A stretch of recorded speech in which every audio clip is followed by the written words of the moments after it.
Good morning class. ये आपका new chapter है ज्योग्राफी का, चैप्टर नंबर 14 रिसोर्सेस। ठीक है। और बेटा एक चीज़ आप ध्यान रखिए, आपको जो कॉपीज़ बनानी है वो 3 कॉपीज़ बनानी है सोशल साइंस की। इसमें आपका एक हिंदी जाएगा, वो सॉरी इसमें मतलब हिंदी की ही कॉपीज़ होंगी, और उसमें एक में आपका हिस्ट्री जाएगा, एक में ज्योग्राफी किया जाएगा और एक में सिविक्स किया जाएगा। तो इसलिए आपकी सोशल साइंस की 3 कॉपीज बनाएंगे आप। देखिए सबसे पहली चीज़ है कि नेचर, जो आपका नेचर है उससे हमें बहुत सारी चीज़ें मिलती हैं। ये थिंग जैसे आपका एयर है, वाटर है, सॉइल है, वुड है, फॉरेस्ट है, इनको बनाया नहीं है। ठीक है, ये हमें प्रकृति ने एज ए गिफ्ट दी हुई है। ठीक है, नेचर सिर्फ उसमें हेल्प नहीं करता कि पृथ्वी पर जो हमारी लाइफ है वो बनी रहे, बल्कि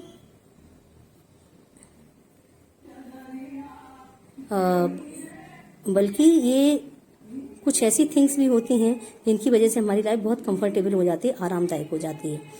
अर्ली मैन जो था यूटिलाइज करता था इन्हीं नेचुरल थिंग्स को डायरेक्टली, और डिपेंड करता है नेचर के ऊपर। और विद द डेवलपमेंट, जैसे जैसे धीरे धीरे डेवलप होता गया है वैसे साइंस टेक्नोलॉजी में। ठीक है, और वैसे ही टेक्नोलॉजी जो मैन था वो इस्तेमाल करने लगा और उसको अपने यूजफुल बनाने लगा। ठीक है, आर्ट और टेक्नोलॉजी का यूज़ करके। और ये जो गिफ्ट हैं नेचर के वो हमें दिए गए हैं नेचर की तरफ से। उसके बाद जो रिसोर्सेज हैं, रिसोर्सेज जो बन जाते हैं, ये जो गिफ्ट हैं हमारे नेचर के जिन्होंने दिया है हमें फ्री ऑफ कॉस्ट, तो वो क्या होते हैं, गिफ्ट होते हैं हमारे लिए नेचर की तरफ से। और जो रिसोर्सेज रेफर करते हैं वो सारी चीज़ें, वो सारे मटेरियल जो एनवायरनमेंट में अवेलेबल हैं। ठीक है, और हेल्प करते हैं हमारी नीड्स को सेटिस्फाई करने के लिए।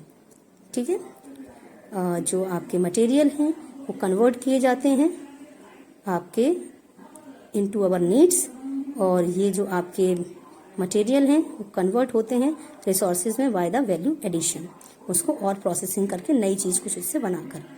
ठीक है, ये पॉसिबल है बाय द प्रोसेसिंग, उनकी प्रोसेसिंग की जाती है, फिनिश प्रोडक्ट बनाया जाता है।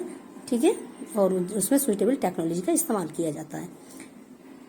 Most of the help of suitable technology का जो हम इस्तेमाल करते हैं वो बेस होते हैं आपके कंसेप्ट ऑफ वैल्यू एडिशन के ऊपर।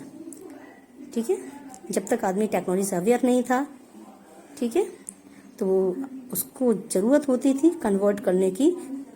जैसे मान लीजिए पानी का था, ठीक है, वाटर जो फ्लो ऑफ वाटर जो है वो आपका कन्वर्ट किया गया इलेक्ट्रिसिटी में।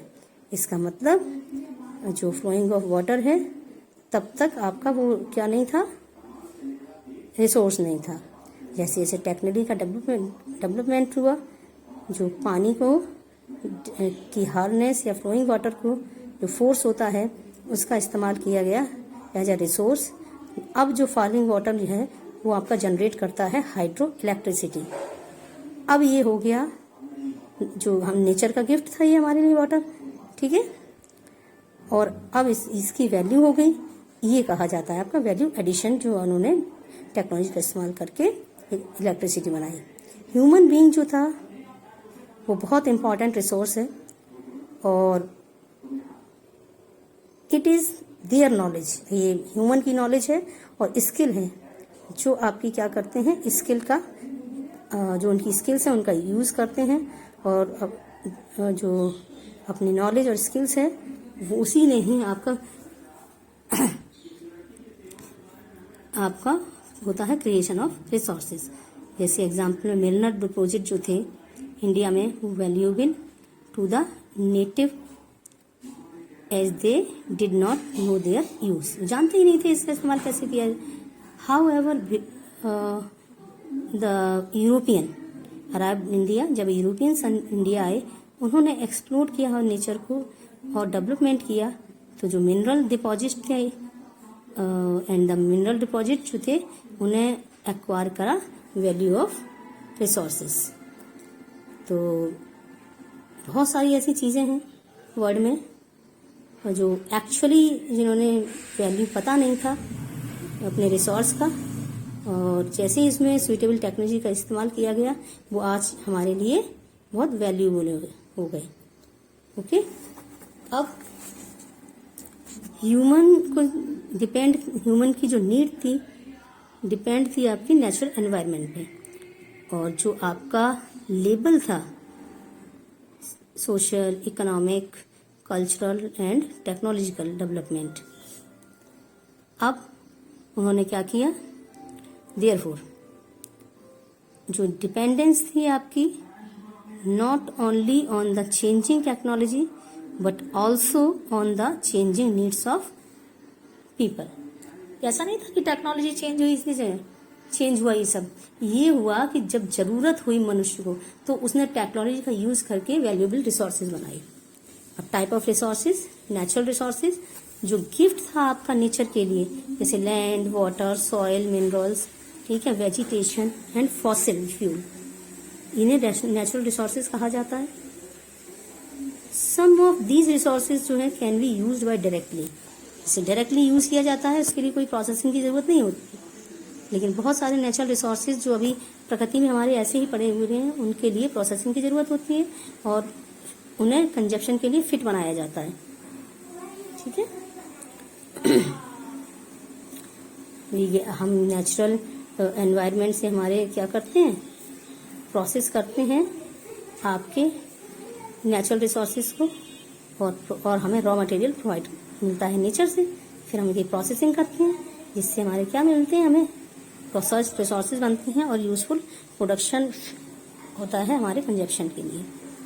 तो इसमें आपका जो प्लेस होते हैं जहाँ पर नेचुरल आप कह सकते हैं नेचुरल रिसोर्सेज अकर होते हैं फ्लुएंसली, बहुत ज़्यादा मात्रा हमारे पास मिलते हैं on the earth surface, while कुछ जो होते हैं डीपली होते हैं ज़मीन के अंदर, अर्थ की सरफेस के अंदर। तो मोस्ट डिफिकल्ट जो इसमें होता है वो था माइनिंग, ज़मीन के नीचे जाकर मिनरल्स को निकालना। देयरफॉर 2000 मीटर की आपकी नीचाई तक जाते हैं। मिनरल जो रिसोर्सेज हैं, देयरफॉर जो मिनरल रिसोर्सेज हैं वो डेप्थ में होते हैं और मनुष्य के द्वारा इस्तेमाल किए जाते हैं। ये जो डेप्थ है can not be used by human being, ऐसे नहीं इस्तेमाल किया जा सकता है। द यूटिलिटी होती है कुछ नेचुरल रिसोर्सेज की, वो कुछ फैक्टर्स ही होते हैं। The forms in which it covers, किस फॉर्म में भी वो हमें मिल रहा है, प्लेस ये किस जगह पर है, कितने एफर्ट्स और प्रोसेस की जरूरत होती है। ठीक है, नेचुरल जो रिसोर्सेज हैं can be further classified in the basis of their origin, development, renewability and distribution. Okay, अगला वाला हम आपके अगले वीडियो में देंगे।